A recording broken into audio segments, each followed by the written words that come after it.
We are back at the land. We've got a busy day today, but one where I am just energized and excited to be out here.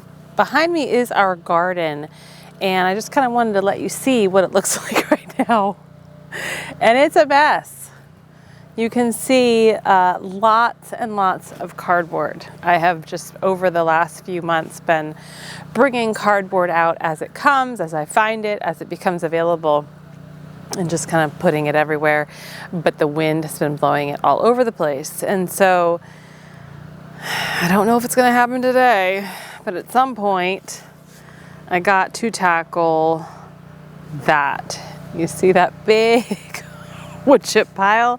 That wood chip pile has been there, I'm going to say since either September-ish. It's been there for quite a while. And it's funny because when we first got it dropped, it was much bigger. You can tell it's totally settled down. But that's not the goal today. But I just wanted to show you, right? The winter garden, it's not always the prettiest, but it will still hopefully be successful this year. And I'm like so gearing up for the 2024 gardening season. But lots of work to do in here over the next probably 4 to 6-ish weeks, which is, I did some soil testing. I'm still waiting for the results. So I used Redmond Agriculture, which is an offshoot of Redmond Real Salt, because I just love that company. I trust it. And they do soil testing with the Redmond Agriculture branch of the company. And so I hopefully will get my results this week. I'll link the soil test down below. But you register your kit online, you do your samples. And so what I did is they have like a little, it's probably like a 1 ounce, maybe a 2 ounce little container that you put your soil in. And so I took soil from about 5 or 6 different spots in the garden where I know I'm going to be growing things, mixed all that up, and then took it and filled my container. You mail it in, it's already prepaid shipping, but you register your kit online, and so then you can log in online and see, it's in transit, it's been received, they're doing the analysis, and hopefully the results soon. So once I get those results, I'll be able to then kind of amend where I, again, plan on planting things. And then we'll spread more cardboard out, get wood chips on the cardboard, making sure I'm trying to do also just the edge here with the electric fence. You can see it better right here with all the cardboard, because I'm trying to prevent any of the weeds from really grabbing hold along the fence, because that's what actually degrades the electric current on the fence. And this is a Premier One fence that I purchased. I think this is our 2nd year using it. I purchased it in 21, I believe, 22 or 21. The reason I know that is because it's a 3-year warranty on the Energizer, and I'm about almost 2 years in. So that's the garden. Not sure any of that's getting done today. Today's goal is to electrify a fence around the orchard. So the last time we were out here, which was a week ago now, we planted our orchard trees, which still just gets me so giddy and so excited. So today we're going to install a Premier One electric fence around the orchard. The day after we planted everything, I went online. I actually called Premier One. I was on the phone with them for probably 45 minutes, kind of going through the options and exactly what do I need, because we're really trying to proof it from little critters, especially as I do the fruit tree guild around the bottom of the fruit trees, but also the deer. We have a lot of deer here. We have cameras out on the property and we see the deer. So we need to get them protected. So the main goal today is to get the electric fence put up. I'm going to show you what we're doing. It's similar to this, but then we're doing something in addition to help keep the deer out. Before I get to the fence, I'm gonna go plant at least 1 more tree, maybe 2. So I have an olive tree that I also had purchased from Stark Brothers 3 years ago now, and it's pretty big, and so we're gonna get that in the ground. And I have a bay tree, a bay laurel tree, which is where bay leaves come from. When you are cooking and it calls for a bay leaf, By the way, it's so easy to grow a bay tree in a pot or in your backyard and have fresh bay for your cooking. So I have one that I like dug up this morning, and we're gonna plant that as well. The whole family is here today, so you'll hear the kids, you'll see Marley, we call him Marmar, you'll see Marmar.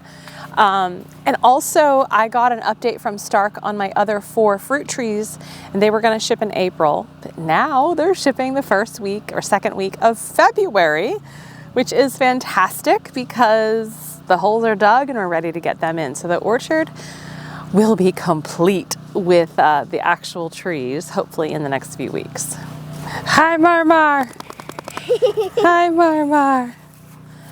Were you guys playing? You got it. Is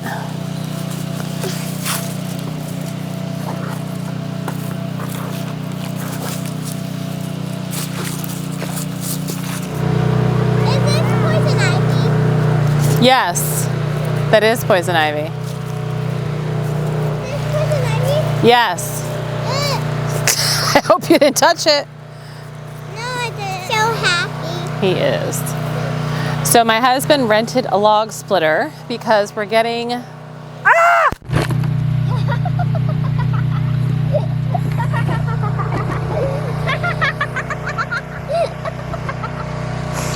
Sorry about that.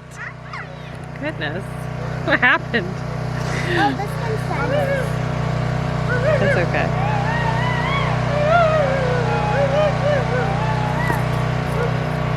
So my husband rented a log splitter because we got, or I should say it wasn't we, it was really Sam. Sam, who helped us with our orchard last week. He cut down this pine tree, which we measured, and it's 95 feet tall. And then next to it was a sweet gum tree, which I think was 75-ish feet tall. So Sam got both of those trees down.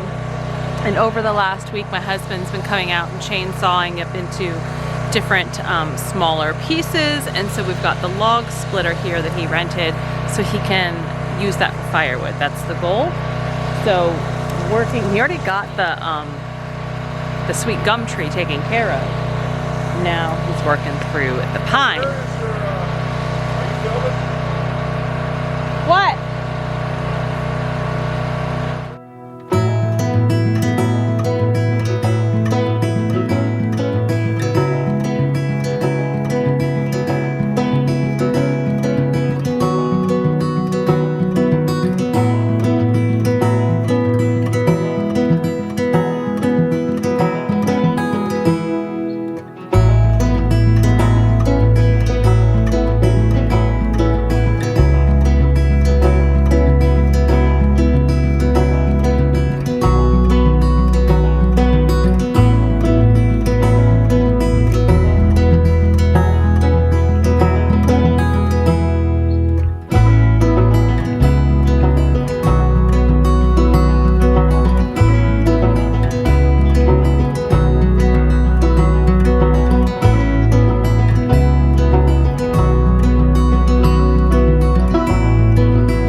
Thank goodness for moms. Am I right? My mom came out. She brought pizza for the kids. Well, and for us. But it was good for the kids. They needed some sustenance. And she helped me put up the Premier One electric fence. A first for her. And it was nice. It was fun. One of those good kind of memories and things I can look back on in this video. And so we've got the entire orchard encapsulated The fence is not yet electrified. I love Premier One, and I have no affiliation with them, but they really do make an easy, useful, effective product. This is the same exact fence, I think I mentioned this before, that we have up at the garden. The difference now is that I need this part was easy for me, right? Or relatively easy, because I knew what was going to happen. This next part is new. And I'm going to be adding now a single strand of electric wire, about 3 feet off of the ground, 2.5 to 3 feet. And then it's going to be 3 feet out, or 3 feet in front of this. So not in the orchard, but 3 feet away from this fence on the other side. And what that does, I was on the phone with Premier One and I was talking through this with them, and they were saying that deer just have a hard time with depth perception. And so, again, I can't even remember if I said this. I filmed this a couple hours ago because we've been here all day. But because they have issue with depth perception, they will see the first strand, and if they touch it, they'll get a shock, but then they'll realize they may not be able to make the jump because they're not going to understand how to do that. And so if it were just this fence, they would easily jump it, because I think it's only 4 feet high, 48 inches. So that's why we're going to put the next strand outside this to help keep it as a really good barrier. All the trees are in. I got the bay tree planted. The olive tree has been in 3 different holes. It was here, then it moved over there, and now it's back over there, because I just wanted to make sure that everything was in a good spot. Now I want to address a couple of things, because some of you had some really insightful and good comments from the last orchard video, and that is in regards to dun dun dun black walnut trees. That was one. That's why I showed you that one. And there's one over there, and there's one over there, and there's one over there. There are black walnut trees all over. And black walnut trees, while extremely beneficial and medicinal, I make a black walnut hull tincture. It's antimicrobial, it's antifungal, it's antibacterial. It's so good. Black walnuts are so medicinal. But they release a plant toxic substance into the soil through the black walnuts, through the leaves, through the roots, called juglone, Juglone. And so you really don't want to plant certain types of trees near a black walnut, because it will start to soak up the juglone from the soil, from the roots, etc. It starts to slowly leach in, and it can damage, deteriorate, stunt, or kill some trees or plants. And persimmon and peach are pretty tolerant, so that's good to know. Pear and apple, not so much. Neither is olive, by the way. I had to call the Arbor Tree Foundation and find that out. So that's why I moved the olive tree, because it was like next to a black walnut. And our apple and pear, well, I got pears right here, and we've got that huge one. But the apples, they're kind of near a black walnut too. It's hard to not be, like, just where we are. The people who owned the property before us, when we purchased the property, it was an older couple, and they told us that they had planted all of these black walnut trees 60, 70 years ago, when they were much younger. And so maybe not 60, 70, 50 to 60. And so these are old trees. They've been here. And there's not much I can do about what's in the soil. So we're going to take down the ones we can, but we're just going to wing it and pray for the best.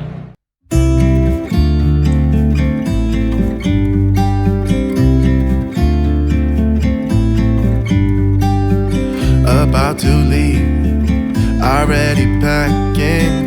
Come with me, I'm not really asking. We'll get away to a place where we don't know. About to see the world in action, what we can be, life with no distractions. We'll get away, this This is what we waited for. Take my hand, we'll make it somehow. We can't miss. Okay, so the single strand is up. It's definitely more than 3 feet away from the netting. But you know what? I can always move it later this spring if we feel we need to. I'm really happy that's up. So now I kind of use this right here, what you saw me do, as like a gate. That way I can kind of pull this, and this is the gate in. So I am now going to hook up the electric netting. I turned it off so I didn't shock myself while I was out here. But I'm going to turn that on, and then I use these links. Hopefully it's long enough, the power link, to go from one to the other so that the single strand gets charged and powered from the other one. And then we'll test it and make sure it's a high enough voltage and that works. Oh my gosh, it's too far.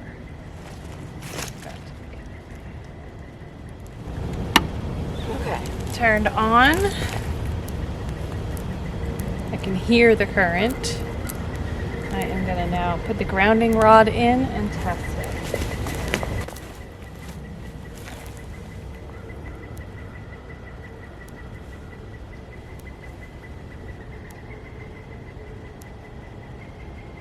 That's 8.2. That's pretty high. 8.4. You can see that power link is like stretched to the max. It's a 4-foot long power link. So yeah, I need to bring my line in a little bit. I'll do that this spring. But for right now, we are charged and good to go. You know how you can just like look at something and you're like, that's a job well done. That's how I feel right now. This is, oh my goodness. I've got 4 more trees coming supposedly next week. No, 6. 6 more trees. 4 that'll get planted right away and 2 that'll go in pots. The 2 that are going to go in pots, they are pecan trees and they are going to get big, and so they're not going in here. They're going to go elsewhere, but where they're going to go is most likely in here. But we'll have to wait and take all of those like really tall pines down to do that, and that's just not on the agenda this year, I don't think. And so they're gonna go in pots, just like these were in pots, and kind of just be there. And then the other 4 are gonna go in. So I got another persimmon, another apple, 2 more peach. And then the orchard trees, as far as fruit trees, we are done. And then it's more about getting the raspberries, the blueberries, and the fruit guild. I'm going to be doing that soon too. So thanks for joining me today. Stay healthy, stay well. I'll see you next time. Bye-bye.